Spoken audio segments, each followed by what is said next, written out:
स्वामींच्या फोटोमधील उजव्या हाताच्या अभय मुद्रेतून चैतन्य मिळते. संकटातील मिळालेले अभयदान.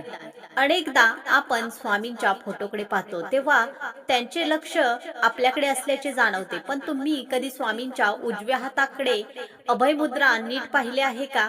जप करताना जेव्हा तुमची नजर स्वामींच्या त्या हातावर स्थिरावते तेव्हा एक वेगळीच अनुभूती येते. स्वामींचा तो उंचवलेला हात म्हणजे केवळ पोज नाही, तर ते तुम्हाला दिलेले अभयदान आहे. जप करताना जर तुम्हाला त्या हाताकडून गारवा किंवा लहरी येताना जाणवल्या तर समजा तुमच्या पाठीशी साक्षात ब्रह्मांड नायक उभे आहेत.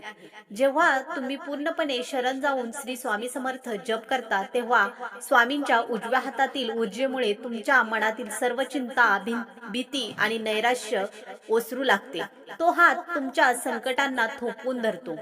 फोटोकडे बघून जप केल्याने तुमच्या आज्ञाचक्राला स्वामींच्या हातातील तेजाचा आशीर्वाद मिळतो, ज्यामुळे तुमची निर्णय क्षमता सुधारते आणि कठीण काळातही तुम्ही डगमगत नाही.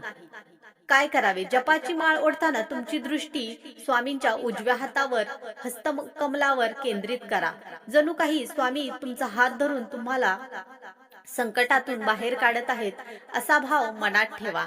ज्याच्या शिरावर स्वामींचा अभयहस्त असतो त्याच्या आयुष्यात वादळही शांत होते. श्री स्वामी समर्थ. जय जय स्वामी समर्थ. धन्यवाद.